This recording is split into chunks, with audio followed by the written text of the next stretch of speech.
दोस्तों, क्या आपको पता है कि अगर हम सिंगापुर के मरीना बे सैंड्स को इस दुनिया का 8वां अजूबा भी कहें तो वो गलत नहीं होगा।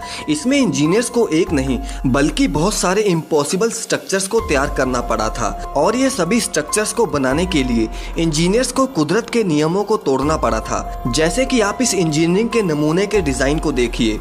इसका डिज़ाइन कुछ ऐसा हो गया था कि अगर इस पर थोड़ा और वजन होता तो ये बिल्डिंग गिर भी सकती थी, लेकिन इसके बावजूद भी इंजीनियर्स ने इसके ऊपर इतना बड़ा स्काई पार्क बनाया कैसे। और शायद आपको ये बात ना पता हो कि ये स्काई पार्क इतना बड़ा था कि इसके ऊपर 4 A380 जेट्स लैंड हो सकते थे, लेकिन इसके बावजूद भी ये इतना बड़ा स्काई पार्क इतना ऊपर गया कैसे।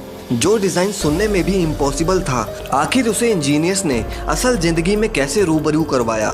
जानने के लिए वीडियो को लास्ट तक जरूर देखिए और आगे भी ऐसी वीडियोस के लिए चैनल को सब्सक्राइब करना ना भूलें।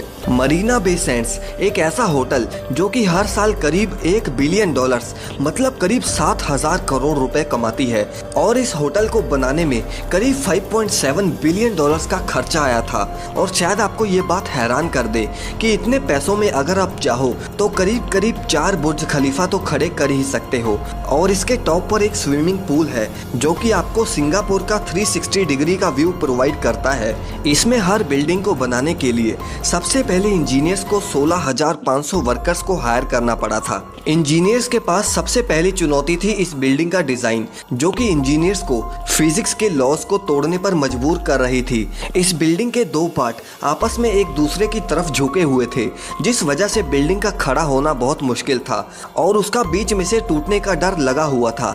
अगर ऐसा हुआ तो लाखों डॉलर्स का नुकसान तो तय ही था। लेकिन तभी डिजाइन इंजीनियर्स ने वो तरकीब बताई जिसे आज तक कभी भी किसी ने यूज नहीं किया।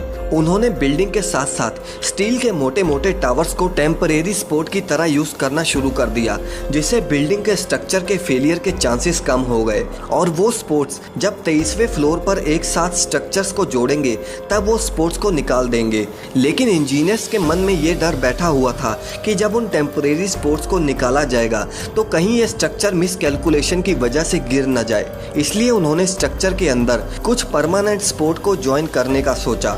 इसलिए उन्होंने कुछ स्टील वायर्स को पकड़ बनाने के लिए स्ट्रक्चर के अंदर ही ज्वाइन कर दिया और वायर्स का दूसरा हिस्सा उन्होंने ह्यूमनिक जैक से टाइट कर दिया, जिससे अगर फ्यूचर में बिल्डिंग का लोड बढ़ता भी है तो वो वायर्स उस बिल्डिंग का 50% तक का वजन कंट्रोल कर लेंगे। सब काम ठीक तरह से टाइम टू टाइम चल ही रहा था कि तभी काम के बीच में कुदरत का कहर बरसना शुरू हो गया। सिंगापुर में एक भारी तूफान आया जिस वजह से इस बिल्डिंग का काम रोकना पड़ा। इस काम को रोकने का सबसे बड़ा कारण था तेज हवाएं, क्योंकि वो हवाएं सभी टावर्स के लिए खतरनाक साबित हो सकती थी, स्पेशली सबसे ऊपर बनने वाले 340 मीटर के स्काई पार्क के लिए।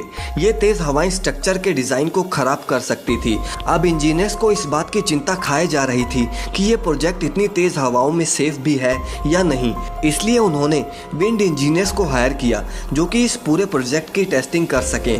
अब विंड इंजीनियर्स ने इस प्रोजेक्ट के मॉडल पर टेस्ट करनी शुरू कर दी और उन्होंने ये पता लगा लिया कि सिंगापुर के तूफान में ये बिल्डिंग्स 200 मिलीमीटर तक इधर उधर हो सकती हैं। जब इंजीनियर्स ने यह पता लगाया कि यह मूवमेंट ऊपर ब्रिजेस पर लगे हुए जॉइंट्स की वजह से हो रही है तो उसे काबू में करने के लिए इंजीनियर्स ने स्काई पार्क के नीचे मल्टी डायरेक्शनल स्टील बैरिंग्स को लगा दिया। लेकिन उसमें भी एक प्रॉब्लम आ रही थी।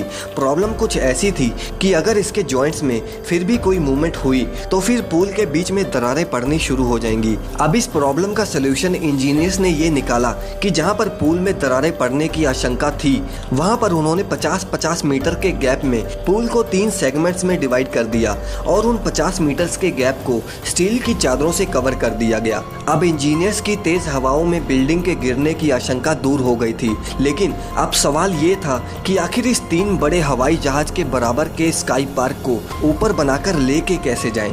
और इसीलिए उन्होंने इस पूरे सेगमेंट को 14 पार्ट्स में डिवाइड किया और इसे ऊपर जाकर ही असेंबल किया।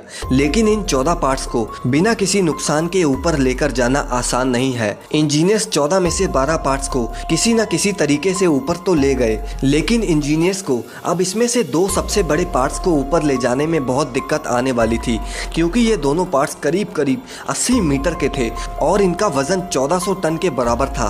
आपको बता दूं कि इतना वजन ऊपर उठाना मतलब करीब 8 आईफिल टावर्स को एक साथ ऊपर ले जाने के बराबर था। अब इतने वजन को उठाने के लिए पहले बिल्डिंग के ऊपर जाइंट टेम्परेरी लिफ्टिंग मशीन को फिट किया गया ताकि वो इन भारी पार्ट्स को उठा सके। आपको बता दूं कि ये लिफ्टिंग इस दुनिया की लॉन्गेस्ट और लार्जेस्ट लिफ्टिंग थी। इस सेगमेंट को उठाने में करीब 14 घंटे का समय लग गया और इसके बाद ही इसके ऊपर इन सभी पार्ट्स को असेंबल किया गया। और आज इस बिल्डिंग में इस दुनिया का सबसे महंगा कसिनो के साथ साथ 200 मीटर की ऊंचाई पर दुनिया का सबसे बड़ा स्विमिंग पूल भी है। वैसे क्या आप कभी इस होटल में जाना चाहोगे? कमेंट करके हमें ज़रूर बताएं। और वीडियो आपको कैसी लगी इसे भी हमें कमेंट सेक्शन में ज़रूर बताएं। और अगर आप इस वीडियो पर 10,000 लाइक्स का टारगेट कंप्लीट कर देते हैं तो आपको मैं इसका सेकंड पार्ट भी ज़रूर लेके आऊँगा। और अगर आप इस चैनल पर नए हैं तो इस चैनल को सब्सक्राइब ज़रूर कर लें।